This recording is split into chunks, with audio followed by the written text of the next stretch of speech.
નમસ્કાર વિદ્યાર્થી મિત્રો, ધોરણ 7 વિષય સામાજિક વિજ્ઞાનનું ચેપ્ટર 13 સંસાધનોનું જતન અને સંરક્ષણ. તો વિદ્યાર્થી મિત્રો, આપણે ચેપ્ટર 13 સંસાધનોનું જતન અને સંરક્ષણ વિશે માહિતી મેળવીશું. પૃથ્વી પરથી મળતા અને માનવીને ઉપયોગમાં આવતા કુદરતી પદાર્થોને આપણે શું કહીશું? સંશોધન કહીશું. હવા, જળ, જમીન, વનસ્પતિ અને ખનિજોના સ્વરૂપમાં આપણને મળેલી કુદરતી બક્ષિસ એટલે કુદરતી સંસાધન.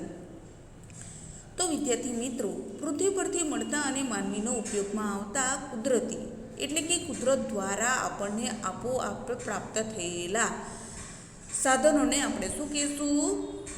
તો કુદરતી સંસાધનો કહીશું. તો એમાં ઉદાહરણ તરીકે કયા કયા આવશે? હવા, જળ, જમીન, વનસ્પતિ અને ખનિજોના સ્વરૂપમાં આપણને મળેલી કુદરતી બક્ષિસ એટલે આપણે શું કહીશું? એને કુદરતી સંસાધન કહીશું.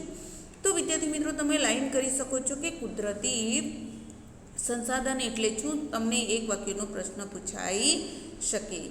સંસાધનો રાષ્ટ્રીય અર્થતંત્રની કરોડરજ્જુ છે. તે લોકોની શક્તિ અને સમૃદ્ધિના આધારસ્તંભો છે. સંસાધનોની કેટલીક ચોક્કસ વિશિષ્ટતાઓ તેમજ ઉપયોગિતાઓ છે. સામાન્ય રીતે સંસાધનો મર્યાદિત માત્રામાં ઉપલબ્ધ છે. તે સંસાધનોને વધુ ઉપયોગી બનાવવા આપણને વિવિધ તકનીકોનો ઉપયોગ કરવો જોઈએ. તો વિદ્યાર્થી મિત્રો, સંસાધનો રાષ્ટ્રીય અર્થતંત્રની કરોડરજ્જુ સમાન કહી શકાય. તે લોકોની શક્તિ અને સમૃદ્ધિના આધાર સ્તંભો છે અને સંસાધનોની કેટલીક ચોક્કસ વિશિષ્ટતાઓ તેમજ તેમની ઉપયોગિતાઓ પણ છે. સામાન્ય રીતે સંસાધનો મર્યાદિત એટલે કે ખૂબ ઓછા માત્રામાં ઉપલબ્ધ છે. તે સંસાધનોને વધુ ઉપયોગી બનાવવા આપણને વિવિધ તકનીકોનો ઉપયોગ કરવો જોઈએ.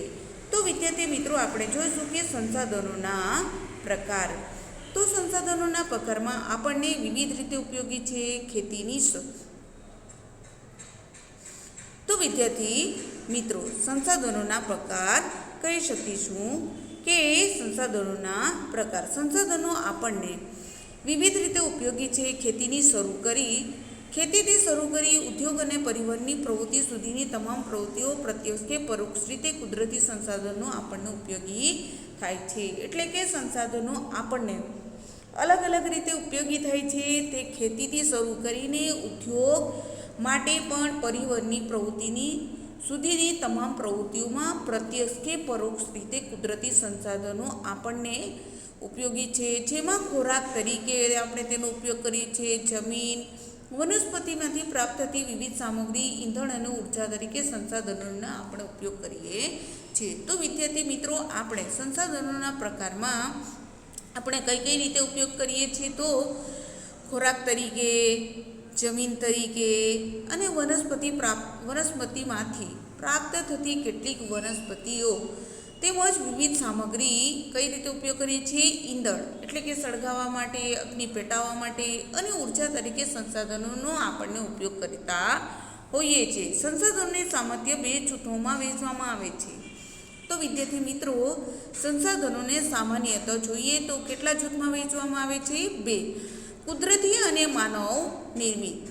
કુદરતી અને માનવ નિર્મિત એટલે કે માનવે બનાવેલ સાધનો, જેમાં ભૂમિ, જળ, ખનિજો અને જંગલોની કુદરતી સંસાધનોનો સમાવેશ થાય છે. એટલે કે કુદરતીમાં કયા ઉદાહરણો આવશે વિદ્યાર્થી મિત્રો? ભૂમિ એટલે કે પૃથ્વી, એમાં આવશે જળ, નદી, નાળા, તળાવ વગેરે. ત્યાર પછી જમીનમાંથી મળતા ખનિજો અને જંગલો એ આપણને કુદરતી દેન છે. એ સંસાધનોમાં સમાવેશ થાય છે. તેમાં પણ બે પ્રકાર પડે છે. તેમાં પણ કેટલા પ્રકાર પડે છે વિદ્યાર્થી મિત્રો? બે. એક જૈવિક અને અજૈવિક. તો વિદ્યાર્થી મિત્રો, તેમાં કેટલા પ્રકાર પડે છે? બે. એક જૈવિક અને બીજું અજૈવિક. જેમાં ભૂમિ, હવા, જળ, જમીન વગેરે અજૈવિક સંસાધનો છે. એટલે કે એમનામાં જીવ નથી. તો અજૈવિકમાં કયા કયા ઉદાહરણો આવશે? ભૂમિ, હવા, જળ, જમીન અને અજૈવિક સંસાધનો છે. જ્યારે જંગલો, પ્રાણીઓ એ શું દર્શાવે છે વિદ્યાર્થી મિત્રો? તો એ જૈવિક સંસાધનો છે. એટલે કે જંગલો શું થાય છે? વિકાસ પામે છે. પ્રાણીઓ એક સ્થળેથી બીજા સ્થળે હલનચલન કરી શકે છે. માટે એ જૈવિક સંસાધનો છે. માનવીએ સર્જેલા ઔદ્યોગિક એકમો, સ્મારકો, ચિત્રકળા, સામાજિક સંસ્થાઓ વગેરે માનવ નિર્મિત સંસાધનો છે. તો વિદ્યાર્થી મિત્રો, તમને એક વાક્યનો પ્રશ્ન પૂછાઈ શકે કે માનવ નિર્મિત સંસાધનો કયા કયા છે? તો માનવીએ સર્જેલા એટલે કે માનવીએ બનાવેલા ઔદ્યોગિક એકમો બનાવ્યા હોય છે, સ્મારકો બનાવ્યા હોય છે, ચિત્રકળા પણ બનાવી હોય છે, અને સામાજિક સંસ્થાઓ વગેરે એ બધું કોણે બનાવ્યું છે? તો માનવે બનાવ્યું છે. માટે માનવ નિર્મિત સંસાધનો કહી શકાય. મનુષ્યમાં રહેલા જ્ઞાન, બુદ્ધિ, કૌશલ્ય, સ્વાસ્થ્ય અને અન્ય ગુણોનો સમાવેશ માનવ સંસાધનમાં થાય છે. એટલે કે મનુષ્યમાં રહેલા શું રહેલું હોય છે? એમનામાં જ્ઞાન રહેલી હોય છે, તેજસ્વીતા, બુદ્ધિ, કૌશલ્ય, એમનું સ્વાસ્થ્ય અને અન્ય ગુણોનો સમાવેશ માનવ સંસાધનમાં થાય છે. કુદરતી સંસાધનોના વિકાસ માટે માનવ સંસાધન હોવું જરૂરી છે. એટલે કે કુદરતી સંસાધન જો હોય તો એમના વિકાસ માટે ખાસ કરીને માનવ સંસાધન હોવું ખૂબ જ જરૂરી છે. તો વિદ્યાર્થી મિત્રો, કેટલાક એવા સંસાધનો છે જે ચોક્કસ સમયમાં સ્વયં નિર્માણ પામે છે. તો વિદ્યાર્થી મિત્રો, તો કેટલાક એવા સંસાધનો આવેલા છે જે ચોક્કસ સમયમાં સ્વયં એટલે કે પોતે નિર્માણ પામે છે. જેમાં ઝાડ, પાન, પશુ પક્ષી વગેરેમાં પોતાની જાતે પેદા થવાની ક્ષમતા હોય છે. આમ વન અને વન્યજીવન ચોક્કસ સમયમાં નિર્માણ પામતા હોય છે. તો વિદ્યાર્થી મિત્રો, કેટલાક એવા પણ સાધનો આવેલા છે જે ચોક્કસ સમય એટલે કે સમય અનુસાર સ્વયં એટલે કે પોતે નિર્માણ પામતા હોય છે. તો એના ઉદાહરણો કયા કયા છે? તો વૃક્ષો ઉપરના ઝાડ અને પાન એ સ્વયં નિર્મિત થાય છે. તેમજ પશુ પક્ષી વગેરેમાં પોતાની જાતે પેદા થવાની ક્ષમતા હોય છે. આમ વન અને વન્યજીવન ચોક્કસ સમયમાં નિર્માણ પામતા રહે છે. તો વિદ્યાર્થી મિત્રો, આપણે જોઈશું કે સંસાધનોના સંરક્ષણ. કુદરતી સંસાધનો મર્યાદિત છે, જ્યારે માનવીની જરૂરિયાતો અમર્યાદિત છે. કુદરતી સંસાધનો કેવી છે? મર્યાદિત. જ્યારે માનવીની જરૂરિયાતો કેવી છે? અમર્યાદિત. માનવીની જરૂરિયાતો ક્યારેય ઓછી થતી નથી. એક પૂર્ણ થાય છે કે બીજી તરત જ ઉદ્ભવે છે. છેલ્લા કેટલાક વર્ષોથી તકનીકી ક્ષેત્રે થયેલા અસાધારણ વિકાસ અને વસ્તી વિસ્ફોટથી સંસાધનોનો ઉપયોગ ખૂબ જ વધી ગયો છે. એટલે કે છેલ્લા કેટલાક વર્ષોથી તકનીકી ક્ષેત્રે એટલે કે ટેકનોલોજી ક્ષેત્રે સુધારણ આવ્યો છે અને એમાં વિકાસ પણ થયો છે. જેના પરિણામ સ્વરૂપ વસ્તી વિસ્ફોટથી સંસાધનોનો ઉપયોગ ખૂબ જ વધી ગયો છે. આ પરિસ્થિતિ વિશે ગંભીરતાથી નહીં વિચારીએ તો આપણે તેના માઠા પરિણામો ભોગવવા પડશે. તો વિદ્યાર્થી મિત્રો, આ પરિસ્થિતિ વિશે આપણે ન વિચારીશું તો એના માઠા એટલે કે ખરાબ પરિણામો આવશે, એ આપણે ભોગવવા જ પડશે. એટલે જ ભવિષ્યની પેઢી માટે સંસાધનોનું રક્ષણ કરવું એ આપણી સૌની ફરજ છે. એટલે તો ભવિષ્યની પેઢી સંસાધનોનું રક્ષણ કરવું એ આપણી સૌની ફરજ છે. સંસાધનોનું રક્ષણ એટલે સંસાધનોનો વિવેકપૂર્ણ ઉપયોગ. કેટલાક સંસાધનો પોતાની મેળે ચોક્કસ સમયના હિસ્સાની પૂર્તિ કરે છે. એટલે કે સંસાધનોનું આપણે શું કરવું જોઈએ? રક્ષણ, સંરક્ષણ અને સંવર્ધન કરવું જોઈએ. અને સંસાધનો વિવેકપૂર્ણ એટલે કે સંસાધનોનો જેટલા પ્રમાણમાં આપણને ઉપયોગી હોય એટલા જ પ્રમાણમાં આપણે વિવેકપૂર્ણ તેનો એટલે કે સાવચેતી રાખીને તેનો ઉપયોગ કરવો જોઈએ. સંસાધનો પોતાની મેળે ચોક્કસ સમયમાં હિસ્સાની પૂર્તિ કરે છે. એટલે કે સંસાધનો પોતાની આપમેળે જ ચોક્કસ સમય દરમિયાન તેઓ હિસ્સાની પૂર્તિ કરતા હોય છે અથવા અખૂટો હોય છે, તે ક્યારેય ખૂટતો નથી. જેને નવીનીકરણીય સંસાધન પણ કહેવામાં આવે છે. જે ખૂટતા વેગ ફરીથી હાજર થઈ જાય છે એને શું કહેવામાં આવે છે? નવીનીકરણીય સંસાધનો કહેવામાં આવે છે. જેમ કે જંગલો, સૂર્યપ્રકાશ એકવાર વપરાયા પછી પુનઃ ઉપયોગમાં લઈ શકાતા નથી કે બનાવી શકાતા નથી. અનવીનીકરણ સંસાધનો કહે છે, જેમ કે પેટ્રોલિયમ, ખનિજ, કોલસો, કુદરતી વાયુ વગેરે. તો વિદ્યાર્થી મિત્રો, નવીનીકરણીય સંસાધનો કહી શકાય છે કે જે ખૂટતા વેગ ફરીથી ઉત્પન્ન થઈ જાય છે. જેમાં કયા કયા ઉદાહરણો આવી શકે છે? જંગલો આવી શકે છે, સૂર્યપ્રકાશ આવી શકે છે ને એક વખત વપરાયા પછી પુનઃ એટલે કે ફરીથી ઉપયોગમાં લઈ શકાતા નથી કે બનાવી શકાતા નથી. તેને શું કહેવામાં આવે છે? અનવિનીકરણીય સંશોધન કહેવામાં આવે છે, જેમાં કયા કયા ઉદાહરણ આવી શકે છે? પેટ્રોલિયમ, ખનિજ કોલસો અને કુદરતી વાયુ. તો વિદ્યાર્થી મિત્રો તમે લાઈન કરી શકો છો. તો સંસાધન: ભૂમિ સંસાધન, જંગલ સંસાધન, પ્રાણી વન્યજીવ સંસાધન, જળ સંસાધન, કૃષિ સંસાધન અને ખનિજ સંસાધન. તો વિદ્યાર્થી મિત્રો કેટલા સંસાધનો આવેલા છે? 4. ભૂમિ એટલે કે જમીન સંસાધન, જંગલ સંસાધન, પ્રાણી સંસાધન, જળ સંસાધન, કૃષિ સંસાધન અને ખનિજ સંસાધન. તો વિદ્યાર્થી મિત્રો એ આપણને કઈ રીતે મળેલા છે? તો કુદરતી સંસાધન તરીકે આપણને મળેલા છે. તો વિદ્યાર્થી મિત્રો આ ઉપરાંત માનવી પણ સ્વયં એક સંસાધન છે. સંસાધનોના માલિકી, પુનઃપ્રાપ્યના વિતરણ ક્ષેત્રના આધારે પણ વર્ગીકૃત કરવામાં આવે છે. આ ઉપરાંત માનવી પણ સ્વયં એટલે કે પોતે એક શું છે? સંસાધન કહી શકાય. એટલે કે સંસાધનને માલિકી, પુનઃપ્રાપ્યતા, વિતરણ ક્ષેત્રના આધારે પણ વર્ગીકૃત એટલે કે અલગ અલગ કરવામાં આવ્યું છે. તો વિદ્યાર્થી મિત્રો આપણે જોશું ભૂમિ સંસાધન. ભૂમિ એટલે કે જમીન સંસાધન. તો જમીન નિર્માણ કઈ રીતે થયું? સામાન્ય રીતે ભૂ સપાટીનું ઉપલું પડ જેમાં વનસ્પતિ ઉગે છે તેને આપણે જમીન કહીએ છીએ. એટલે કે સામાન્ય રીતે આપણે ભૂ સપાટીનું ઉપલું પડે એટલે કે જમીનનું સૌથી ઉપલું પડ હોય છે જેમાં વનસ્પતિ ઉગે છે, આપણું રહેઠાણ હોય છે, આપણે રહીએ છીએ, તેને આપણે જમીન કહીએ છીએ. જમીન પૃથ્વીના પોપડા પરના અનેકવિધ કણોથી બનેલું એક પાતળું પડ હોય છે. તો જમીન શાની બનેલી હોય છે? જમીન પૃથ્વીના પોપડા પરના અનેકવિધ કણોથી બનેલું એક પાતળું પડ હોય છે. ખડકોના નાના મોટા ટુકડા, કાંકરા, માટીની રચકે જે અજૈવિક છે તેને રેંગોલિયત પણ કહે છે, જેમાં જૈવિક દ્રવ્યો હવા, પાણી, હવા બળતા જમીન બને છે. ખેતી સંદર્ભમાં કોઈપણ દેશનો આર્થિક વિકાસ તે દેશની જમીનની ગુણવત્તા અને પ્રકાર પર આધાર રાખે છે.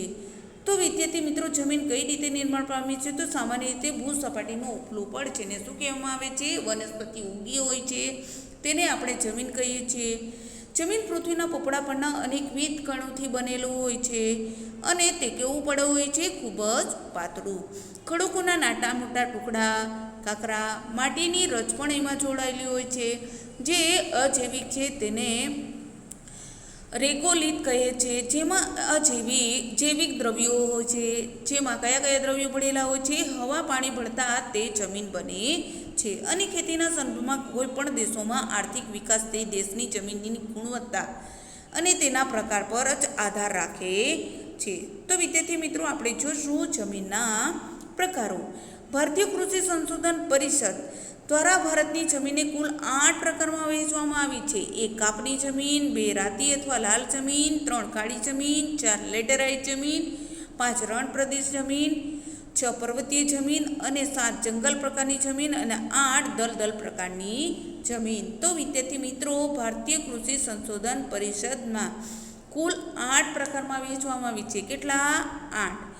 તો 1 કાપની, રાતી અને લાલ જમીન, 3 કાળી જમીન, 4 લેટેરાઇટ જમીન, 5 રણ પ્રકારની જમીન, 6 પર્વતીય જમીન, 7 જંગલ પ્રકારની જમીન અને 8 દલદલ પ્રકારની જમીન. તો વિદ્યાર્થી મિત્રો તમને એક વાક્યનો પ્રશ્ન પૂછાઈ શકે છે, માટે તમે નોંધ કરી શકો છો કે જમીનના પ્રકાર કેટલા છે અને કયા કયા. તો 8 અને કયા કયા એ તમે અહીંયા જોઈ શકો છો. તો વિદ્યાર્થી મિત્રો આપણે જોઈશું જમીનનું ધોવાણ અને સંરક્ષણ.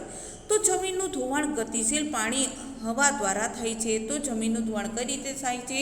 ગતિશીલ એટલે કે તેજ પ્રવાહવાળા પાણીથી તેમજ હવા દ્વારા થતું હોય છે. જમીનના ઉપલા કણોનું ઝડપથી કુદરતી બળો દ્વારા અન્ય સ્થળાંતર થઈ જવું તે જમીનનું ધોવાણ કહે છે.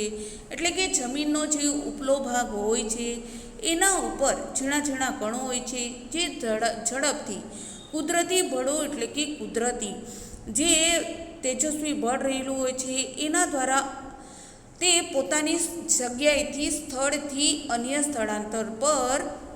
સ્થળાંતર થઈ જવું તેને જમીનનું ધોવાણ કહેવામાં આવે છે. આવું થવાથી જમીનનો ઉપજમાં ઘટાડો થાય છે, તેને અટકાવવું આપણે ખૂબ જ જરૂરી બને છે. તો વિદ્યાર્થી મિત્રો જમીન ધોવાણ અટકાવવાના ઉપાયો વિશે આપણે જોશું. પડતર જમીનમાં વૃક્ષોનું વાવેતર કરવું જોઈએ. જ્યાં ધોળાવાળી જમીન છે ત્યાં પગથિયા પદ્ધતિથી ખેતી કરવી જોઈએ. આડબંધ બાંધવા જોઈએ, જમીન પર ચઢાણ પ્રવૃત્તિઓને નિયંત્રણમાં લેવી જોઈએ. તો આપણે જમીનનું ધોવાણ આપણે કઈ રીતે અટકાવી શકશું? તો વિદ્યાર્થી મિત્રો, પડતર જમીનમાં વૃક્ષોનું આપણે શું કરવું જોઈએ? વાવેતર કરવું જોઈએ. તેમજ જ્યાં પણ ઢોળાવવાળી પર્વતવાળી જમીન હોય છે ત્યાં પગથિયા પદ્ધતિથી આપણે ખેતી કરવી જોઈએ, એટલે કે બાગાયતી ખેતી કરવી જોઈએ. આડબંધ બાંધો બાંધવા જોઈએ, જમીન પર ચઢાણ પ્રવૃત્તિને નિયંત્રણ પર લાવવું જોઈએ. તો વિદ્યાર્થી મિત્રો, આપણે જોશું ભૂમિ સંરક્ષણ. ભૂમિ સંરક્ષણ એટલે જમીનનું ધોવાણ રોકીને જમીનની ગુણવત્તા જાળવવી. નદીના કોતરો, પહાડી ઢોળાવો પર વૃક્ષો ઉછેરવા, રણની નજીકના ક્ષેત્રમાં વાતા પવનોને રોકવા, વૃક્ષોની હારમાળા ઉગાડવી, અનિયંત્રિત ચરાણને અટકાવવું જોઈએ. ફળદ્રુપતા ગુમાવી બેઠેલી જમીનના પુનઃ સેન્દ્રિય પદાર્થનું ઉમેરણ કરવું જોઈએ. આમાં સૌએ સાથે મળી સહિયારા પ્રયાસો કરવા જોઈએ. તો વિદ્યાર્થી મિત્રો, એનું સંરક્ષણ આપણે કઈ રીતે કરી શકશું? જમીનનું ધોવાણ રોકીને જમીનની ગુણવત્તા જાળવશું, નદીના કોતરો તેમજ પહાડી ઢોળાવ પર વૃક્ષો ઉછેરશું, રણની નજીકના ક્ષેત્રોમાં વાતા પવનને રોકવા માટેનો પ્રયત્ન કરશું, વૃક્ષોની હારમાળા ઉગાડીશું અને અનિયંત્રિત ચરાણને અટકાવશું. ફળદ્રુપતા ગુમાવી બેઠેલી જમીનમાં પુનઃ એટલે કે ફરીથી સેન્દ્રિય ખાતર એમાં ઉમેરશું અને આમાં સૌને સાથે મળીને સહિયારો પ્રયાસ કરીશું. તો વિદ્યાર્થી મિત્રો, આપણે જોશું જળ સંસાધન. જળ એટલે પાણી, એનું આપણે એ સંસાધન છે એનું પણ આપણે સંરક્ષણ કરવું જોઈએ. પૃથ્વી પર પીવાલાયક પાણીનું પ્રમાણ આશરે કેટલા ટકા છે? 3% જેટલું છે. તો વિદ્યાર્થી મિત્રો, તમે લાઈન કરી શકો છો કે પૃથ્વી પર પીવાલાયક પાણી કેટલા ટકા આવેલું છે? તો 3%. પૃથ્વીનો ત્રીજો ભાગ જળ વિસ્તાર ધરાવે છે. પૃથ્વી કુદરત થકી મળેલી અણમોલ ભેટ છે, એટલે કે પાણી કુદરત દ્વારા મળેલી આપણને સૌથી અમૂલ્ય ભેટ છે. જો પાણી ન હોય તો આપણું જીવન કેવું થઈ જાય છે? અસ્તવ્યસ્ત થઈ જાય છે. જળ એ જ જીવન. પાણી વગર આપણું જીવન અશક્ય છે. જળ એ જીવનની પ્રાથમિક માનવીની રોજબરોજની પ્રવૃત્તિઓ, ઉદ્યોગ અને ખેતી માટે જળ ખૂબ જ ઉપયોગી છે. એટલે કે જળ એટલે કે પાણી જીવનની પ્રાથમિક જરૂરિયાત છે, તે પણ માનવીની. એટલે કે દરરોજની માનવી જે દરરોજની પ્રવૃત્તિઓ કરતો હોય છે ઉદ્યોગોમાં તેમજ ખેતી માટે જળ ખૂબ જ ઉપયોગી સ્ત્રોત કહી શકાય. જળ સંસાધનોમાં કયા કયા આવશે? મહાસાગરો, ઉપસાગરો, નદીઓ, સરોવરો, ભૂમિગત જળ વગેરેનો સમાવેશ થાય છે. તો વિદ્યાર્થી મિત્રો, તમને એક વાક્યનો પ્રશ્ન પૂછાઈ શકે છે કે જળ સંસાધનોના કયા કયા સ્ત્રોતો છે? તો મહાસાગરો, ઉપસાગરો, નદીઓ, સરોવરો, ભૂમિગત જળ વગેરેનો એમાં સમાવેશ થાય છે.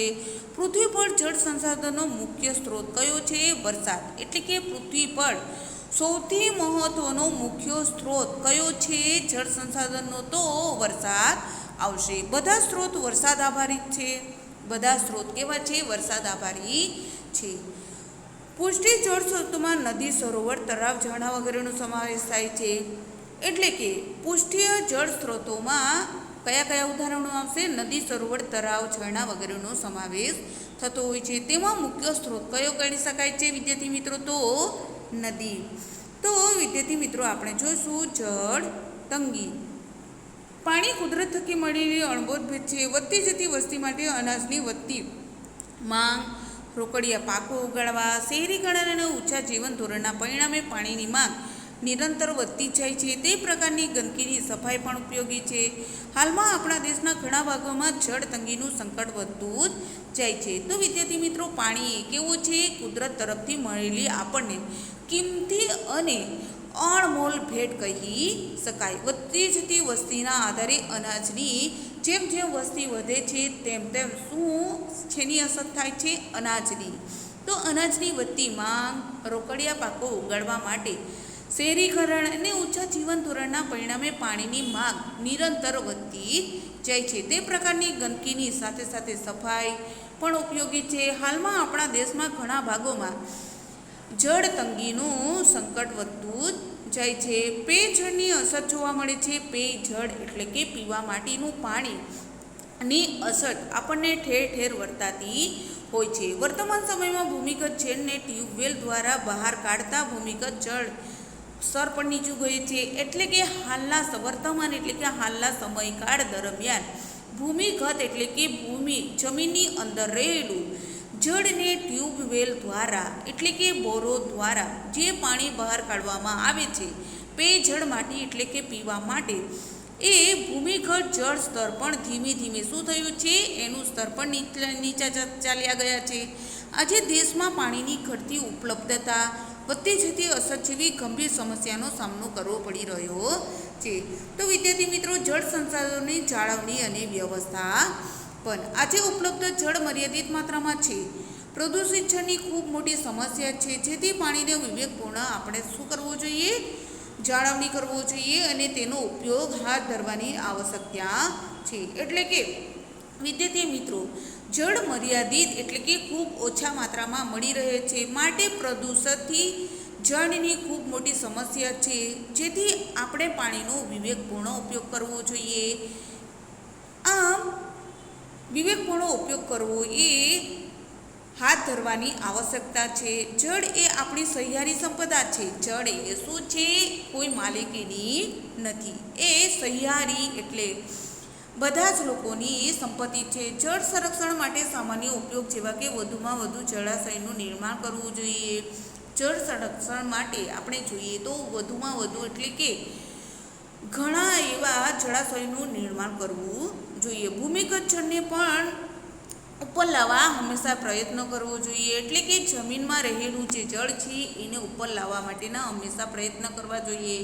નદીઓના પાણીને રોકી જળ સંચય કરવાની જરૂરિયાત છે. એટલે કે નદીમાં જે વહી જતું પાણી હોય છે એ પાણીને જળ સંચય એટલે કે જળને રોકીને એનો સંગ્રહ કરવો જોઈએ. અને વરસાદ જળ રોકીને એકઠું કરવાના ઉપાયો પણ કરવા જોઈએ. એટલે કે વરસાદ પડતો હોય છે અને એ પાણી નદી નાળાઓમાં જમીનમાં આમ વહી જતું હોય છે, તો એ માટે પણ એનો સંગ્રહ કરીને એ પાણીનો પુનઃ ઉપયોગ કરવો જોઈએ. જેમ કે બંધારા તૈયાર કરવા, શોષ કૂવા બનાવવા, ખેત તલાવડી વગેરેનું નિર્માણ કરવું જોઈએ. એટલે કે વરસાદનું વધારાનું પાણી હોય છે એના બંધારા તૈયાર કરવા, શોષ કૂવા બનાવવા અને ખેત તલાવડી વગેરેનું નિર્માણ પણ કરવું જોઈએ. આ રીતે પાણીનો સંગ્રહ થઈ શકે છે. આ સિવાય લોક જાગૃતિ લાવવી, જળ સંરક્ષણમાં લોક ભાગીદારી વધારવી, બાગ બગીચા, શૌચાલયમાં વપરાતા પાણીનો કરકસરપૂર્ણ ઉપયોગ કરવો જોઈએ. એટલે કે જળ સંરક્ષણ માટે જોઈએ તો લોક ભાગીદારી પણ વધારવી,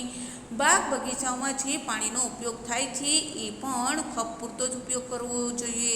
શૌચાલયમાં વપરાતા પાણીનો પણ કરકસરપૂર્ણ ઉપયોગ કરવો જોઈએ. જળાશયો નદીઓને પ્રદૂષણથી બચાવવા, તેમજ જળાશયો હોય છે તેમજ નદી, નાળા, તળાવો વગેરે આવેલા હોય છે તે પ્રદૂષણથી બચાવવા જોઈએ. ભૂમિગત જળનો ઉપયોગ કરતા એકમો પર આપણે શું કરવું જોઈએ, દેખરેખ રાખવી જોઈએ. એટલે કે પૃથ્વી પર જળનો ઉપયોગ કરતા ઉદ્યોગો આવેલા હોય છે, મોટી મોટી કંપનીઓ આવેલા હોય છે, તો એ કંપનીઓ પર આપણે શું રાખવું જોઈએ, દેખરેખ રાખવી જોઈએ. ખનિજ સંસાધન. તો વિદ્યાર્થી મિત્રો, આપણે જોશું ખનિજ સંસાધન. વર્ષો પહેલાં માનવી શિકાર માટે પથ્થરમાંથી બનાવેલા ઓજારોનો ઉપયોગ કરતો. એટલે કે માનવીનો ખનિજ સાથેનો સંબંધ ખૂબ જૂનો અને ગાઢ છે. એટલે કે વર્ષો પહેલાં માનવી શિકાર કરતો ત્યારે પથ્થરમાંથી બનાવેલા ઓજારોનો જ ઉપયોગ કરતો હતો. એટલે કે માનવી, આના ઉપરથી કહી શકાય છે કે માનવી ખનિજ સાથેનો સંબંધ ખૂબ જ જૂનો અને ગાઢ ધરાવે છે. માનવ સંસ્કૃતિમાં માનવ વિકાસના તબક્કા ખનિજોના નામ પરથી ઓળખાય છે. જેમ કે પાષાણ યુગ, તામ્ર યુગ, કાંસ્ય યુગ, લોહ યુગ અને વર્તમાન સમયને અણુ યુગ કહે છે.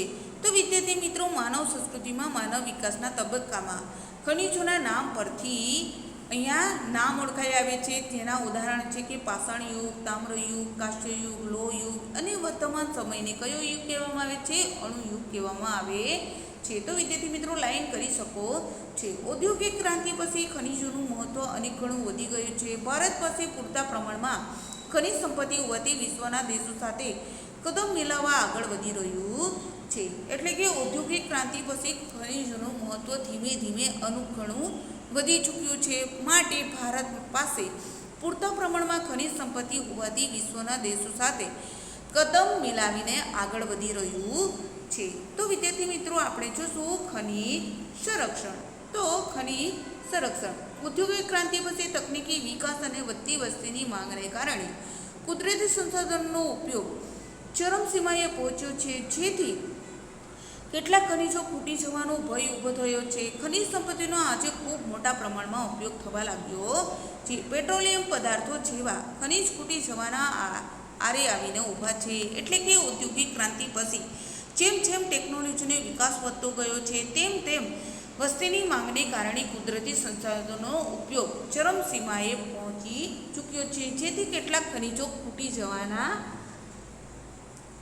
જવાના આરે ઊભા છે. ખનિજ સંપત્તિ આજે ખૂબ મોટા પ્રમાણમાં ઉપયોગ થવા લાગ્યો છે. પેટ્રોલિયમ પદાર્થો જેવા ખનિજ ખૂટી જવાના આરે ઊભા છે. તો વિદ્યાર્થી મિત્રો, આપણે જોશું જેથી ખનિજ સંસાધનોનો ખૂબ કરકસરભર્યો ઉપયોગ કરવો જોઈએ. તો ખનિજ સંપત્તિનો આપણે જોઈતા પૂરતો જ ઉપયોગ કરવો જોઈએ. તેનું સંરક્ષણ પણ એક પ્રકારની બચત છે. ખૂટી પડવાના આરે આવેલા ખનિજોનો વિકલ્પ શોધાય એ પણ જરૂરી છે. શક્ય હોય ત્યાં ખનિજોનો પુનઃ ઉપયોગ થઈ શકે તેવી પ્રક્રિયા કરવી જોઈએ. તો વિદ્યાર્થી મિત્રો, આપણે જોશું વન અને વન્ય સંસાધન. તો વન અને વન્ય સંસાધન વિશે જોશું. માનવનું અસ્તિત્વ અને પ્રગતિ વિવિધ સંસાધનોના આભારી છે. કુદરત પાસેથી આપણે વિભિન્ન ચીજો મેળવી આપણી જરૂરિયાતો પૂર્ણ કરતા રહીએ, જેમાં જંગલો અતિ મહત્વનું સંસાધન છે.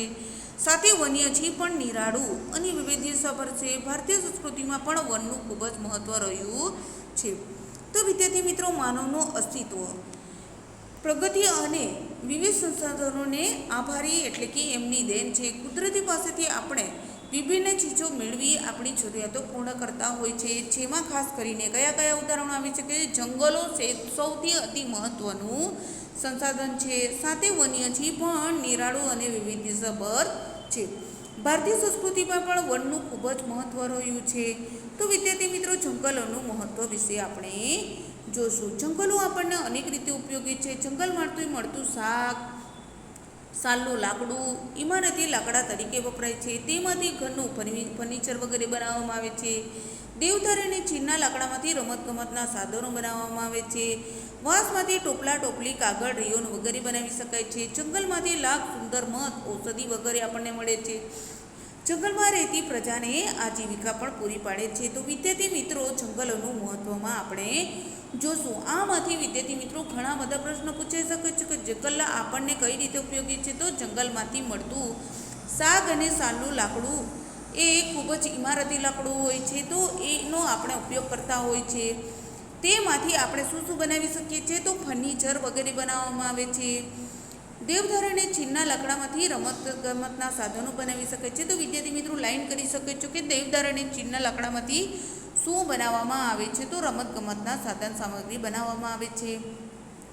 વાંસમાંથી શું બનાવવામાં આવે છે? વિદ્યાર્થી મિત્રો, એક વાક્યનો પ્રશ્ન પૂછાઈ શકે છે. તો એમાંથી ટોપલા, ટોપલી, કાગળ, રિયોન વગેરે બનાવી શકાય છે.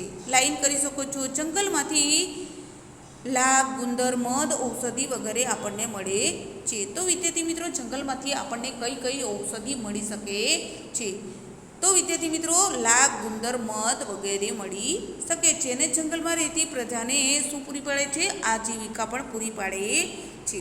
જંગલોનું આર્થિક મહત્વ સાથે પર્યાવરણીય મહત્વ પણ વિશેષ હોય છે. જંગલો આબોહવાને વિષમ બનતી અટકાવી ભેજ જાળવી રાખે છે, તેમજ વધુ વરસાદ લાવવા ઉપયોગી છે. ભૂમિગત જળને ટકાવી રાખવા પણ મદદરૂપ થાય છે, તથા જમીનનું ધોવાણ થતું અટકાવે છે. વાતાવરણમાં ઓક્સિજન અને કાર્બન ડાયોક્સાઇડનું સમતુલન જાળવવામાં મદદ કરે છે. તો વિદ્યાર્થી મિત્રો, જંગલોનું આર્થિક મહત્વ પર્યાવરણ સાથે ગાઢ સંબંધ ધરાવે છે. જંગલો આબોહવા શું બનાવે છે? વિષમ બનતી અટકાવી ભેજ જાળવી રાખે છે, તેમજ વધુ વરસાદ લાવવા માટે જંગલો ખૂબ જ ઉપયોગી હોય છે. ભૂમિગત જળને ટકાવી રાખવા માટે જંગલો ઉપયોગી હોય છે. જમીનનું ધોવાણ થતું અટકાવવા માટે ઉપયોગી હોય છે. વાતાવરણમાં ઓક્સિજન તેમજ કાર્બન ડાયોક્સાઇડનું સમતુલન જાળવવા માટે પણ જંગલો ખૂબ જ ઉપયોગી નીવડે છે. ભારતમાં જંગલોનું પ્રમાણ ખૂબ જ ઓછું છે. સૌથી વધુ જંગલ ક્યાં આવેલા છે? અંદમાન અને નિકોબાર દ્વીપ સમૂહમાં તેમજ મિઝોરમ, મણિપુર, ત્રિપુરા, અરુણાચલ પ્રદેશ રાજ્યોમાં આવેલા છે. તો વિદ્યાર્થી મિત્રો, આ તમને પ્રશ્ન પૂછાઈ શકે છે કે ભારતમાં જંગલોનું પ્રમાણ કેવું છે? ખૂબ જ ઓછું રહ્યું છે. અને સૌથી વધુ જંગલ ક્યાં આવેલા છે? તો અંદમાન અને નિકોબાર દ્વીપ સમૂહ તેમજ અન્ય કયા કયા રાજ્યોમાં આવે છે? તો મિઝોરમ, મણિપુર, ત્રિપુરા, અરુણાચલ પ્રદેશ રાજ્યોમાં આવેલા છે. તો તમે લાઈન કરી શકો છો. ઉત્તર પૂર્વના પર્વતીય ક્ષેત્રોમાં જંગલોનું પ્રમાણ 60%થી વધુ છે. એટલે કે વિદ્યાર્થી મિત્રો, ઉત્તર પૂર્વના પર્વતીય ક્ષેત્રો જે આવેલા છે તેમાં જંગલનું પ્રમાણ 60%થી વધુ છે. ગુજરાતમાં તેના કુલ ક્ષેત્રમાં સ્ટેટ ફોરેસ્ટ ડિપાર્ટમેન્ટ 2017-18ના રિપોર્ટ અનુસાર 11.18% વિસ્તારોમાં જંગલો આવેલા છે. તો વિદ્યાર્થી મિત્રો, આ તમે લાઈન કરી શકો છો કે ગુજરાતમાં તેના કુલ ક્ષેત્રમાં સ્ટેટ ફોરેસ્ટ એટલે કે જંગલ ડિપાર્ટમેન્ટમાં 2017-18ના રિપોર્ટ અનુસાર કહીએ તો 11.18% વિસ્તારમાં જંગલો આવેલા છે. તો વિદ્યાર્થી મિત્રો, લાઈન તમે કરી શકો છો. રાષ્ટ્રીય વન નીતિ અનુસાર કુલ ભૂમિ ભાગના 33% વિસ્તારમાં જંગલો હોવા જોઈએ. ભારતમાં જંગલોનું પ્રમાણ લગભગ કેટલું છે? 23% જેટલું છે. તો વિદ્યાર્થી મિત્રો, રાષ્ટ્રીય વન નીતિ અનુસાર કહીએ તો ભૂમિ ભાગ 33% વિસ્તારોમાં જંગલો હોવા જોઈએ અને ભારતમાં જંગલોનું પ્રમાણ કુલ કેટલું છે? 23% જેટલું છે. તો વિદ્યાર્થી મિત્રો, આપણે જોશું વન સંરક્ષણ એટલે કે એનું સંરક્ષણ, સંવર્ધન અને જતન. આજે જંગલો ઝડપથી નષ્ટ થઈ રહ્યા છે. તો વિદ્યાર્થી મિત્રો, જેમ જેમ સમય પસાર થતો જાય છે તેમ જંગલો ઝડપથી નષ્ટ થઈ રહ્યા છે. ઘટતા જતા જંગલોની વિશ્વની સૌથી મોટી સમસ્યા બની છે.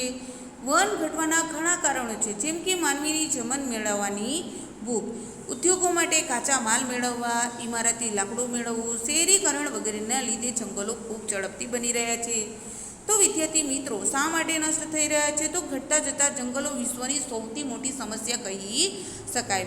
એટલે કે વન ઘટવાના ઘણા કારણો છે, જેમ કે માનવીની જમીન મેળવવાની ભૂખ એટલે કે માનવી પોતાની પ્રવૃત્તિઓ માટે જમીન વધુને વધુ મેળવવાની ભૂખ એટલે કે લાલસા જાગી હોય છે, જેના પરિણામ સ્વરૂપ જમીનો ઘટે છે. તેમજ ઉદ્યોગો માટે કાચો માલ પૂરો પાડવા માટે પણ તેમજ ઇમારતો લાકડું મેળવવા માટે જંગલોનો નાશ કરતા હોય છે. તેમજ શહેરીકરણ વધતું જાય છે વગેરેના લીધે જંગલો પણ શું થાય છે? ધીમે ધીમે ઘટતા રહ્યા છે, જેના પરિણામ સ્વરૂપ નષ્ટના આરે ઊભું છે. જંગલોના આધારે વિનાશથી કેટલાક માઠા પરિણામ ભોગવવા પડે છે.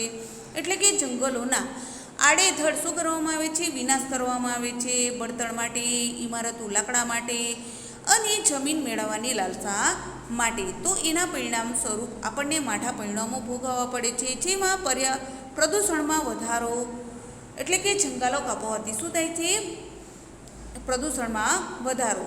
તેમજ જંગલો કાપવાથી વરસાદનું પ્રમાણ ઘટવું, તેમજ દુષ્કાળ પડે છે, જમીનનું ધોવાણ થાય છે, નિરાશ્રિત વન્ય પશુઓ અને તેમની ઘટતી સંખ્યા, વૈશ્વિક તાપમાનમાં વધારો થાય છે. જંગલોના લીધે પ્રાકૃતિક સૌંદર્ય નાશ પામવું એટલે કે જંગલો જેમ જેમ ઘટતા જાય છે તેમ પ્રાકૃતિક કુદરતી સૌંદર્ય નાશ પામતું જાય છે. ભારતીય બંધારણમાં વનો, સરોવરો, નદીઓ, વન્ય પ્રાણીઓને સહિત કુદરતી પર્યાવરણનું રક્ષણ કરવાની અને તેને સુધારણા કરવાની તથા જીવો પ્રત્યે અનુકંપા દર્શાવવાની નાગરિકની મૂળભૂત ફરજ છે. તો વિદ્યાર્થી મિત્રો, આમ જંગલો આડેધડ કપાતા જાય છે તેમ તેમ પર્યાવરણનું પ્રદૂષણ થતું જાય છે, વરસાદનું પ્રમાણ ઘટતું જાય છે, દુષ્કાળ પડે છે, જમીનનું ધોવાણ થાય છે, નિરાશ્રિત વન્ય પશુઓ તેમજ તેમની સંખ્યા પણ ઘટતી જાય છે, વૈશ્વિક તાપમાનમાં પણ વધારો થાય છે, પ્રાકૃતિક એટલે કે કુદરતી સૌંદર્ય પણ ઘટતું જાય છે. તેમજ વનો, સરોવરો, નદીઓ અને વન્ય પ્રાણીઓ સહિત કુદરતી પર્યાવરણનું સંરક્ષણ કરવાની અને તેની સુધારણા કરવાની તથા જીવો પ્રત્યે શું રાખવું જોઈએ? દયાભાવ રાખવો જોઈએ. એ દર્શાવવાની નાગરિકની મૂળભૂત ફરજો હોય છે. વન અને વન્યજીવોને કાયદા દ્વારા પણ રક્ષણ પૂરું પાડવામાં આવ્યું છે. તેમાં સજાની પણ જોગવાઈ કરવામાં આવી છે. વન સંરક્ષણના કેટલાક ઉપાયો નીચે મુજબ આપેલા છે. તો એ વિદ્યાર્થી મિત્રો આપણે જોશું. પર્યાવરણ શિક્ષણ અને પર્યાવરણીય જાગૃતિ લાવવાની વન સંરક્ષણ કરી શકાશે. વિવિધ સ્પર્ધાઓ યોજી પ્રવૃત્તિઓ દ્વારા જંગલોનું મહત્ત્વ સમજાવવું જોઈએ. એટલે કે વિવિધ પ્રવૃત્તિઓ કરીને, સ્પર્ધાઓ રાખીને જંગલોનું મહત્ત્વ લોકોને સમજાવવું જોઈએ. જંગલ ખાતાના કાર્યક્ષેત્રને ગુણવત્તાસભર બનાવવું જોઈએ. એટલે કે જંગલ ખાતાના જે કાર્યક્ષેત્રો એટલે કે મેદાનો આવેલા છે એને ગુણવત્તાસભર બનાવવા જોઈએ. પડતર જમીનમાં વૃક્ષારોપણ કરવું જોઈએ. એટલે કે પડતર જમીન જે હોય છે ત્યાં વધુ વૃક્ષો વાવી વૃક્ષારોપણ કરાવવું જોઈએ. શાળામાં ઇકો ક્લબની રચના કરી વિવિધ પ્રવૃત્તિઓ કરાવવી જોઈએ. એટલે કે શાળામાં ઇકો ક્લબની રચના કરવી અને ત્યારબાદ તેમાં પ્રવૃત્તિઓ કરાવવી. વૃક્ષારોપણ વન મહોત્સવ જેવા કાર્યક્રમોને મહત્ત્વ આપવું જોઈએ.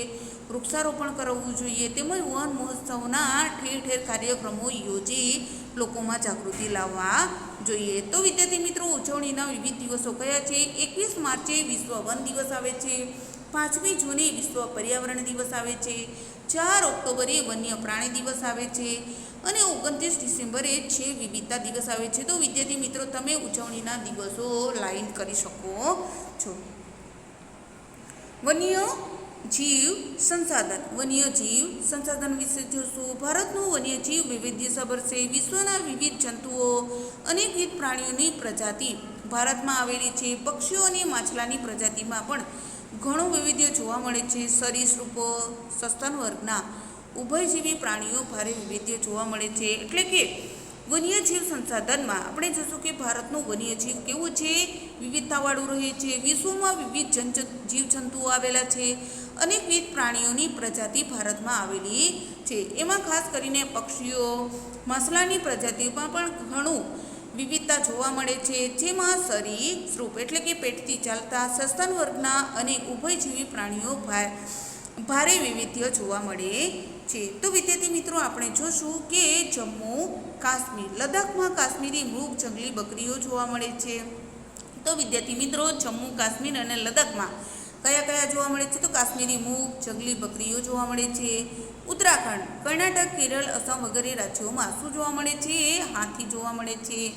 તો વિદ્યાર્થી મિત્રો, તમને એક વાક્યનો પ્રશ્ન પૂછાઈ શકે છે કે હાથી કયા કયા રાજ્યોમાં જોવા મળે છે? તો ઉત્તરાખંડ, કર્ણાટક, કેરળ, અસમ વગેરે રાજ્યોમાં જોવા મળે છે. એક સિંગી ગેંડો ભારતનું વિશિષ્ટ પ્રાણી છે. તે અસમ અને પશ્ચિમ બંગાળમાં દલદલી ક્ષેત્રોમાં જોવા મળે છે. તો વિદ્યાર્થી મિત્રો, તમને એક વાક્યનો પ્રશ્ન પૂછાઈ શકે છે કે ભારતનું વિશિષ્ટ પ્રાણી કયું છે? તો એક સિંગી ગેંડો. અને તે ક્યાં ક્યાં જોવા મળે છે? તો અસીમ પશ્ચિમ બંગાળના દલદલી ક્ષેત્રોમાં જોવા મળે છે. તો લાઈન કરી શકો છો વિદ્યાર્થી મિત્રો. કચ્છના નાના રણમાં અને તેને અડીના આવેલા ક્ષેત્રોમાં ઘુડખર જંગલી ગધેડા જોવા મળે છે. તો વિદ્યાર્થી મિત્રો, આ પણ તમને પ્રશ્ન પૂછાઈ શકે છે કે કચ્છના નાના રણમાં કયું પ્રાણી જોવા મળે છે? તો ઘુડખર જંગલી ગધેડા વગેરે જોવા મળે છે. તો વિદ્યાર્થી મિત્રો, તમે લાઈન કરી શકો છો. તો આમ વિદ્યાર્થી મિત્રો, ભારત એક એવો દેશ છે જ્યાં સિંહ, દીપડા અને વાઘ ત્રણેય જોવા મળે છે. ભારત કેવો દેશ છે? સિંહ, દીપડા અને વાઘ ત્રણેય એક સાથે જોવા મળે છે. ગુજરાતના ગીરના જંગલોમાં વસે છે. વાઘ પશ્ચિમ બંગાળમાં, મધ્યપ્રદેશ, મહારાષ્ટ્ર, કર્ણાટક, રાજસ્થાન, હિમાલયના ક્ષેત્રોમાં જોવા મળે છે. રોયલ બેંગાલ ટાઈગર બંગાળનો વાઘ વિશ્વની 8 જાતિઓમાંનો એક છે. તો વિદ્યાર્થી મિત્રો, તમે લાઈન કરી શકો છો કે ભારત એક એવો દેશ છે જ્યાં સિંહ, દીપડો, વાઘ ત્રણેય જોવા મળે છે. તે પણ સિંહ ગુજરાતના ગીરના જંગલોમાં, વાઘ પશ્ચિમ બંગાળ, મધ્યપ્રદેશ, મહારાષ્ટ્ર, કર્ણાટક, રાજસ્થાન, હિમાલયના ક્ષેત્રો વગેરે જોવા મળે છે. રોયલ બેંગાલ ટાઈગર બંગાળનો વાઘ કહેવામાં આવે છે, જે વિશ્વની 8 જાતિઓમાંનો એક કહી શકાય છે. દાંતા, જેસોર, વિજયનગર ગુજરાતના ડેડિયાપાડા અને રતનમહાલ વિસ્તારમાં રીંછ જોવા મળે છે. તો વિદ્યાર્થી મિત્રો, આ તમે તસવીરમાં જોઈ શકો છો. જે રીંછનું ચિત્ર આપેલું છે. ભારતમાં બતક, પોપટ, કાબર, કબૂતર, મેના વગેરે જાતિના પક્ષીઓ મોટી સંખ્યામાં જોવા મળે છે. ગુજરાતનું નળ સરોવર શિયાળામાં આવતા યાયાવર પક્ષીઓ માટે જાણીતું છે. સુરખાબ ગુજરાતનું રાજ્ય પક્ષી છે. તો વિદ્યાર્થી મિત્રો, આ ઘોરાડનું ચિત્ર તમે નિહાળી શકો છો. તો ભારતમાં કયા કયા પક્ષીઓ આવ્યા છે? તો બતક, પોપટ, કાબર, કબૂતર, મેના વગેરે જાતિના પક્ષીઓ મોટી સંખ્યામાં ખાસ કરીને જોવા મળતા હોય છે. ગુજરાતનું નળ સરોવર, વિદ્યાર્થી મિત્રો, તમે લાઈન કરી શકો છો કે ગુજરાતનું નળ સરોવર શિયાળામાં જ આવનાર પક્ષીઓ યાયાવર પક્ષીઓ માટે જાણીતું છે. એ સુરખાબ ગુજરાતનું રાજ્ય પક્ષી કહી શકાય. તો વિદ્યાર્થી મિત્રો, ભારતના સાગર કિનારે મેકરલ, ઝીંગા, કુમલા, શાર્ક, ડોલ્ફિન, સાલ્મન વગેરે પ્રજાતિની માછલીઓ જોવા મળે છે. તો વિદ્યાર્થી મિત્રો, ભારતના સાગર કિનારે કયા કયા મેકરલ, ઝીંગા, બુમલા, શાર્ક, ડોલ્ફિન, સાલ્મન વગેરે પ્રજાતિની માછલીઓ જોવા મળે છે. પ્રજાતિઓ એટલે કે જાતિની માછલીઓ જોવા મળતી હોય છે. ભારતમાં વિવિધ પ્રકારના હરણ અને સાપની અનેક પ્રજાતિઓ આવેલી હોય છે. હિમાલયમાં શીત વનોમાં લાલ પાંડા જોવા મળે છે. તો વિદ્યાર્થી મિત્રો, આપણે જોશું કે લુપ્ત થતું વન્ય જીવન. તો લુપ્ત થતું વન્ય જીવન, ગુજરાતના જંગલોમાંથી વાઘ અને ભારતના જંગલોમાંથી ચિત્તો લુપ્ત થતું જાય છે. તો વિદ્યાર્થી મિત્રો, આ તમે લાઈન કરી શકો છો કે ગુજરાતના જંગલોમાંથી શું લુપ્ત થાય છે? તો વાઘ. અને ભારતના જંગલોમાંથી કયું પ્રાણી લુપ્ત થાય છે? તો ચિત્તો.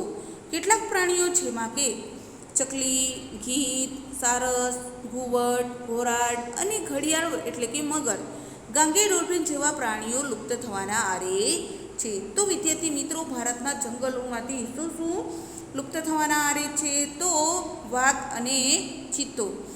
અને એ જ રીતે અન્ય પશુ પક્ષીઓ પણ, જેમાં ગીધ, સારસ, ઘુવડ, ઘોરાડ અને ઘડિયાળ એટલે કે મગર, જે ગંગે, ડોલ્ફિન જેવા પ્રાણીઓ લુપ્ત થવાના આરે છે. ગુજરાતની નર્મદા, તાપી, સાબરમતી વગેરે નદીઓમાં જોવા મળતી જલ બિલાડી સંકટમાં છે.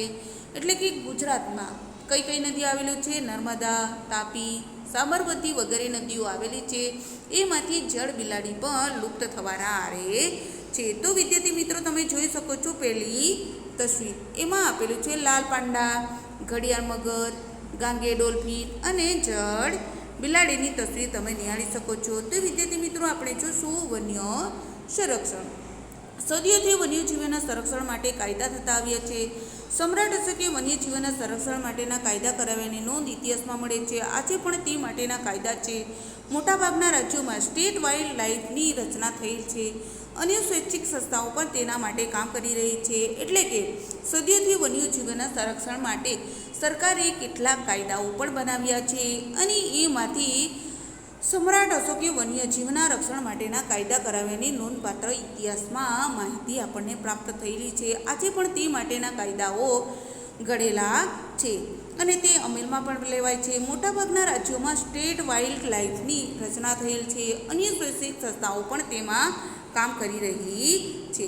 વન્ય સંરક્ષણ માટેની નીચે મુજબના કાયદાના પગલાં લેવા જોઈએ. વન્યજીવો પર થતા અત્યાચાર અને શિકાર વૃત્તિ અટકાવવાના કડક પગલાં અમલમાં મૂકવા જોઈએ. જંગલના વન્યજીવોની ગણતરી સમયાંતરે કરવી જોઈએ. એટલે કે જંગલમાં આવેલા પ્રાણી જીવ જો રહે છે એમની ગણતરી સમયાંતરે કરવી જોઈએ. જંગલ વન્યજીવોને કુદરતી સંરક્ષણ પૂરું પાડે છે, તેથી જંગલોનો વિનાશ અટકાવવો જોઈએ.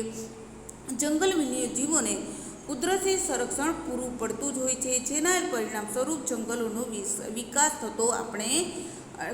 થતો આપણે અટકાવવો જોઈએ અને વિકાસ થાય એવા પ્રયત્નો કરવા જોઈએ. લોકોને વન્યજીવોનું મહત્ત્વ સમજાવી વન્યજીવ સંરક્ષણની સમજ આપવી જોઈએ. લોકોને વન્યજીવોનું શું મહત્ત્વ છે આપણા જીવનમાં એ વિશે માહિતી આપી લોકોને જાગૃત કરવા જોઈએ. જંગલોમાં લાગતી આગને ડામવા ઝડપી પ્રયત્ન કરવા જોઈએ. એટલે કે જંગલોમાં લાગતી અચાનક આગ જે હોય છે એને ડામવા માટેના આપણે પ્રયત્ન કરવા જોઈએ. વન્યજીવોને તબીબી સારવાર માટેના હંમેશા પ્રયત્ન કરવો જોઈએ. વન્યજીવોને તબીબી સારવાર તાત્કાલિક ધોરણે મળી રહે એ માટેના પ્રયત્નો કરવા જોઈએ. વન્યજીવો માટે સંરક્ષિત ક્ષેત્રોનો વિકાસ કરવો જોઈએ. વન્યજીવો માટે સંરક્ષિત સંવર્ધન રહે એવા ક્ષેત્રોનો વધારે પ્રયત્ન કરવો જોઈએ. પ્રચાર અને પ્રસાર માધ્યમો દ્વારા જાગૃતિ લાવવી જોઈએ. પ્રચાર અને પ્રસાર માધ્યમો દ્વારા આપણે લોકોમાં જાગૃતિ લાવવી જોઈએ. વન્યજીવ સંદર્ભે વન્યજીવોની જરૂરિયાતો જેવી કે પાણી, ખોરાક, કુદરતી આવાસ પૂરતા પ્રમાણમાં મળી રહે તેવી વ્યવસ્થા કરવી જોઈએ. એટલે કે વન્યજીવના સંદર્ભ અનુસાર વન્યજીવોની જરૂરિયાત કઈ કઈ હોય છે? પાણી હોય છે, ખોરાક હોય છે, કુદરતી આવાસો હોય છે.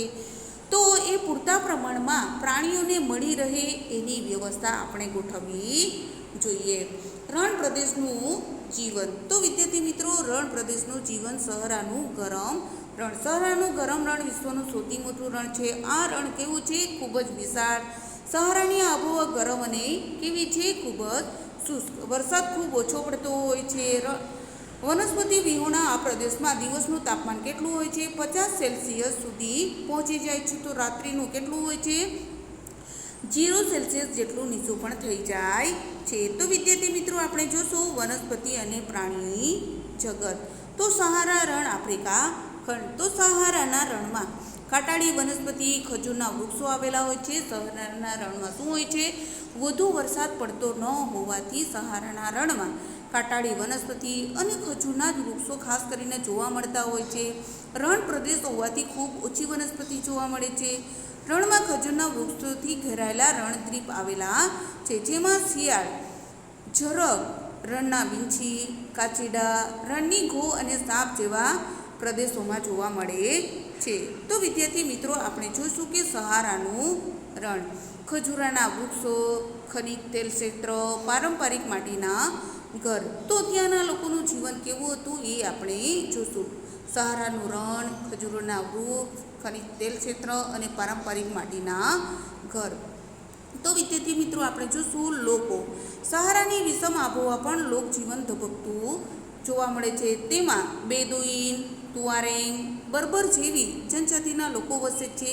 કે સહારાની વિષમ આબોહવા હોય છે, છતાં ત્યાં લોકજીવન ધબકતું જોવા મળે છે. જેમાં બેદુઈન, તુરાએક અને બર્બર જેવી જનજાતિના લોકો રહે છે. મોટે ભાગે તેઓ શું પાડતા હોય છે? ઘેટા, બકરા અને ઊંટ જેવા પ્રાણીઓ પાડે છે. તેમાંથી તેઓ ઘેટા અને બકરા શું આપતા હોય છે? દૂધ, ચામડું અને ઊન પ્રાપ્ત કરી જીવન જરૂરિયાતની ચીજ વસ્તુઓ જેવી કે જાજમ, કપડાં, ગરમ ધાબળા બનાવે છે. તો એમાંથી લોકોને શું મળી રહે છે? આજીવિકા એટલે કે જીવન જરૂરિયાતની ચીજ વસ્તુઓ ઇન્કમમાંથી મળી રહે છે.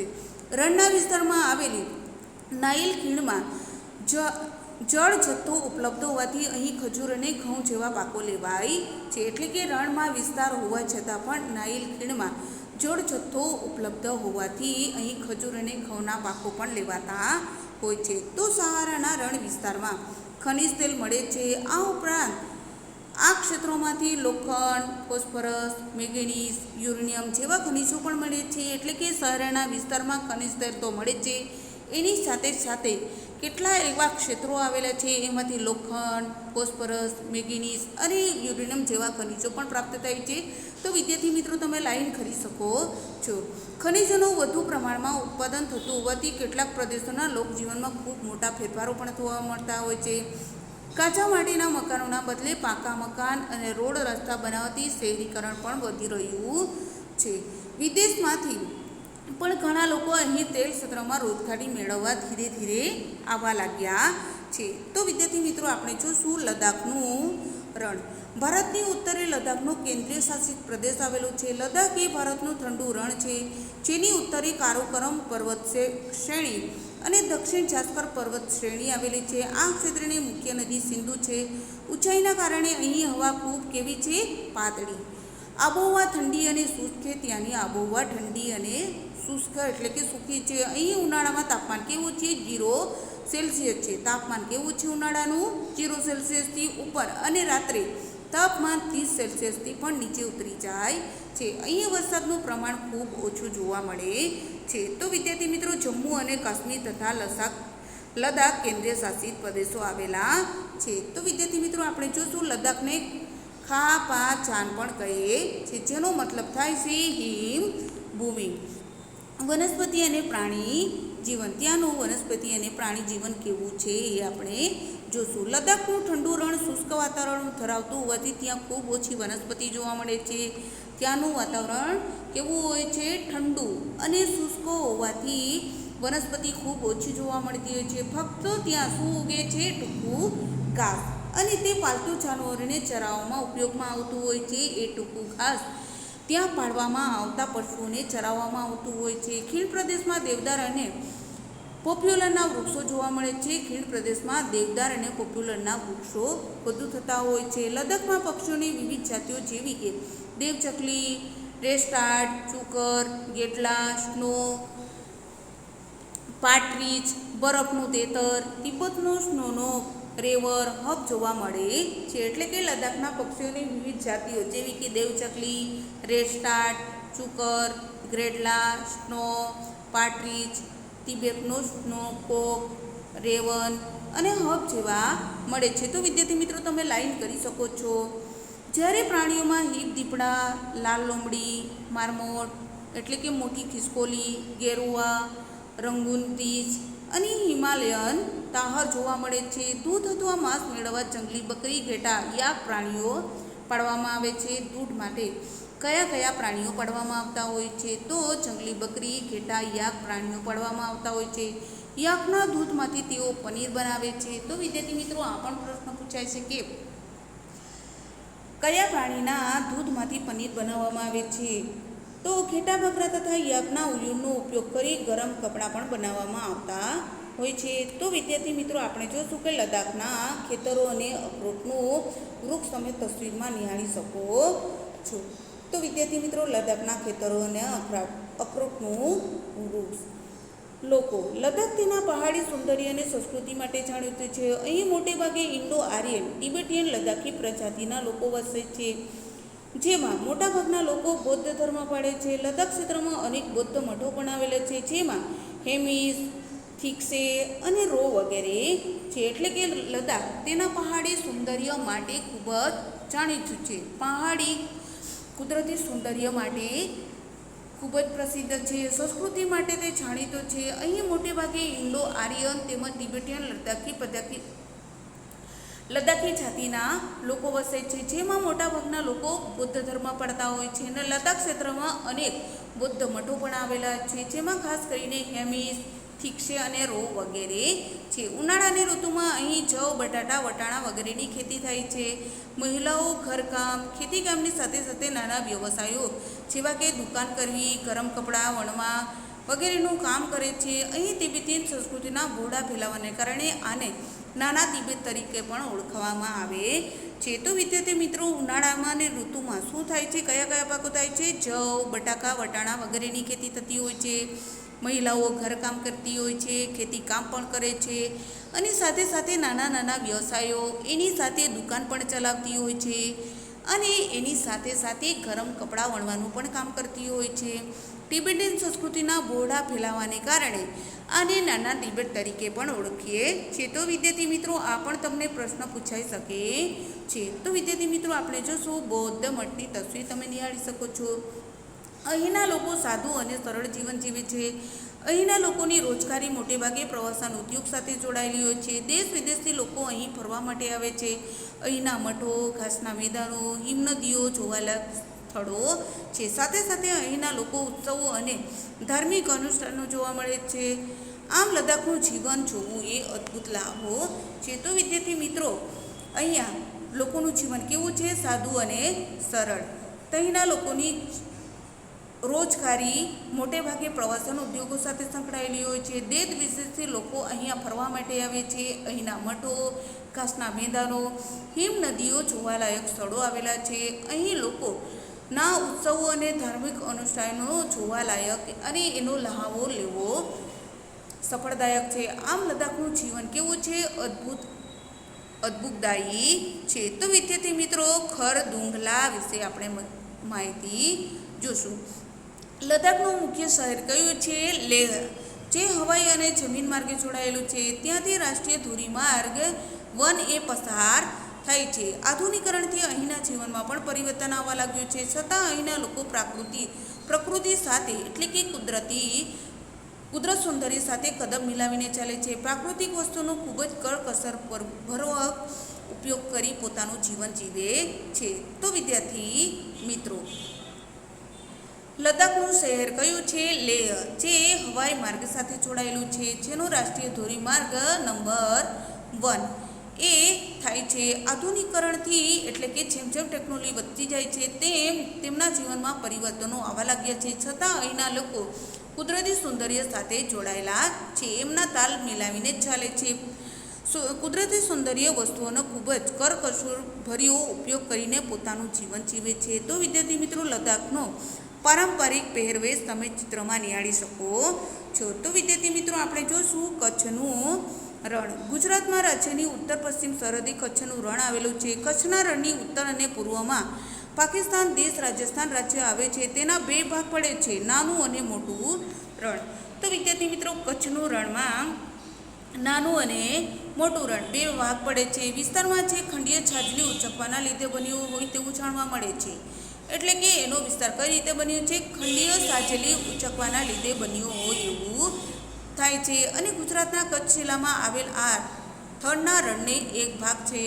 અહીં સફેદ રણ પણ આવેલું છે. અહીંની આબોહવા કેવી છે? ગરમ અને સૂકી છે. તો આપણે જોશું વિદ્યાર્થી મિત્રો, વનસ્પતિ અને પ્રાણી જીવન. કચ્છના રણમાં બંને વિસ્તાર આવેલો છે. અહીં વિવિધ પ્રકારના ઘાસ અને કાંટાળા ચકરા પણ જોવા મળે છે. કચ્છના રણના આગળ વધતું અટકાવવા ગાડા 52 વૃક્ષો વાવવામાં આવે છે. કચ્છના મોટા રણમાં સુરખા ફ્લેમિંગો જોવા મળે છે. તો વિદ્યાર્થી મિત્રો, સુરખા ફ્લેમિંગો તમને કયા જોવા મળે છે? એમ એક વાક્યનો પ્રશ્ન પૂછાઈ શકે. તો કચ્છના મોટા રણમાં સુરખા ફ્લેમિંગો જોવા મળે છે. આ ઉપરાંત લાવરી, ઘોરાડ, કુંજ, સારસ વગેરે અન્ય પક્ષીઓ પણ કચ્છના રણમાં જોવા મળતા હોય છે. ઘોરાડ પક્ષી લુપ્ત થવાના આરે છે. તો વિદ્યાર્થી મિત્રો, કચ્છના રણમાંથી કયું પ્રાણી લુપ્ત થવાના આરે છે? એમ તમને એક વાક્યનો પ્રશ્ન પૂછાઈ શકે છે. માટે તમે નોંધ કરી શકો છો. તો કયું આવશે? ઘોરાડ પક્ષી લુપ્ત થવાના આરે છે. અહીં ઘુડખર જંગલી ગધેડા, નીલગાય, સોનેરી શિયાળ, હેણોત્રો, નાર, ઝરખ, ચિકારા, કાળિયાર વગેરે પ્રાણીઓ પણ જોવા મળે છે. તો વિદ્યાર્થી મિત્રો, કચ્છના રણમાં ઘુડખરની સાથે નીલગાય, સોનેરી શિયાળ, હેણોત્રો, નાર, ઝરખ, ચિકારા અને કાળિયાર વગેરે પણ પ્રાણીઓ જોવા મળતા હોય છે. તો વિદ્યાર્થી મિત્રો, આપણે જોશું લોકજીવન. કચ્છનું લોકજીવન કેવું છે? વૈવિધ્યસભર એટલે કે વિવિધતાવાળું રહ્યું છે. અહીંના લોકો ઘેટા, બકરા, ગાય, ભેંસ, ઊંટ, ગધેડા જેવા પ્રાણીઓનું ઉછેર કરે છે. એટલે કે કચ્છના લોકો ઘેટા, બકરા, ગાય, ભેંસ, ઊંટ, ગધેડા જેવા પ્રાણીઓનું ઉછેર પણ કરતા હોય છે. દરિયા કિનારાના વિસ્તારમાં લોકો વહાણવટું, માછીમારી, ઝીંગા પકડવાના વ્યવસાયની સાથે રોજગારી મેળવે છે. એટલે કે દરિયા કિનારામાં કચ્છના લોકો જે વસે છે એ વહાણવટું તો કરે છે, એની સાથે સાથે માછીમારી પણ પકડતા હોય છે, ઝીંગા પકડવાનો વ્યવસાય પણ કરતા હોય છે. એની સાથે સાથે તેઓ અનેકવિધ જોઈતી એવી રોજગારી પણ પ્રાપ્ત કરે છે. કેટલાક વિસ્તારોમાં વિશિષ્ટ આબોહવા હોવાથી ખારેક, દાડમ, નારિયેળ અને કચ્છી કેસર કેરીનો પણ પાક લેવામાં આવે છે. એટલે કે કેટલાક વિસ્તાર એવા હોય છે જ્યાં વિશિષ્ટ આબોહવા હોવાથી કયા કયા ફળો થાય છે? ખારેક થાય છે, દાડમ, નાળિયેરી થાય છે, કચ્છી કેસર અને કેરીનો પાક લેવામાં આવે છે. અહીં મુખ્ય ખેતી પાક કઈ છે? તો વિદ્યાર્થી મિત્રો, એક વાક્યનો પ્રશ્ન પૂછાઈ શકે છે. માટે તમે નોંધ કરી શકો છો. મુખ્ય ખેતી કઈ છે? તો બાજરી છે. આમ કચ્છના કેટલાક લોકો વિશિષ્ટ પ્રકારની ભરત ગૂંથણ, હસ્તકલાના વ્યવસાયમાં જોડાયેલા છે. આધુનિક ઉદ્યોગોના વિકાસથી રોજગારીનું પ્રમાણ પણ વધતું જાય છે. અહીં પ્રવાસન ઉદ્યોગ પણ ખૂબ ઝડપથી વિકસી રહ્યો છે. તેમાંથી પણ અનેક લોકો રોજગારી પ્રાપ્ત કરે છે. કચ્છની ભૌગોલિક સપાટ પરિસ્થિતિના કારણે પેરાગ્લાઇડિંગ જેવી સાહસિક પ્રવૃત્તિઓ વિકસી રહી છે. તો વિદ્યાર્થી મિત્રો, કચ્છના કેટલાક લોકો વિશિષ્ટ પ્રકારનું શું કરે છે? ભરત ગૂંથણ કરતા હોય છે. તેમજ હસ્તકલા એટલે કે હાથની મદદથી તેઓ હસ્ત ઉદ્યોગો પણ ચલાવતા હોય છે. એ હસ્તકલાના આધારે વ્યવસાયમાં જોડાયેલા હોય છે. આધુનિક ઉદ્યોગોના વિકાસથી રોજગારીનું પ્રમાણ પણ વધતું જાય છે. અહીં ખાસ કરીને પ્રવાસન ઉદ્યોગો ખૂબ ઝડપથી વિકાસ પામી રહ્યો છે. તેમાંથી પણ લોકોને શું મળતી હોય છે? રોજગારી પ્રાપ્ત થતી હોય છે. એમાંથી લોકો પોતાની આજીવિકા ચલાવતા હોય છે. કચ્છની ભૌગોલિક સપાટ પરિસ્થિતિના કારણે પેરાગ્લાઇડિંગ જેવી સાહસિક પ્રવૃત્તિઓ પણ વિકસી રહી છે. એટલે કે કચ્છની ભૌગોલિક સપાટી કેવી છે? પરિસ્થિતિના કારણે પેરાગ્લાઇડિંગ જેવી સાહસિક પ્રવૃત્તિઓ પણ ધીમે ધીમે વિકસી રહી છે. તો વિદ્યાર્થી મિત્રો, આપણું ચેપ્ટર અહીંયા પૂર્ણ થાય છે. તો વિદ્યાર્થી મિત્રો, સ્વાધ્યાય નીચે આપેલા પ્રશ્નોનો ઉત્તર આપેલ વિકલ્પમાંથી સાચો વિકલ્પ શોધીને લખો. પ્રશ્ન 2, એક વાક્યમાં ઉત્તર આપો. 1 થી 5 આપેલા છે. પ્રશ્ન 3, ટૂંક નોંધ લખો. 1 થી 4 આપેલા, 1 થી 5 આપેલા છે. બ મુદ્દાસર ઉત્તર આપો. 1 થી 5 આપેલા છે. પ્રશ્ન 4 ભારતના નકશામાં નીચેના સ્થળો દર્શાવવાના છે. તો વિદ્યાર્થી મિત્રો, સ્વાધ્યાય તમારે સામાજિક વિજ્ઞાનના ચોપડામાં લખી લેવું અને 1 થી 5 પ્રશ્ન તમારે પરીક્ષા માટે તૈયારી કરવી. Thank you.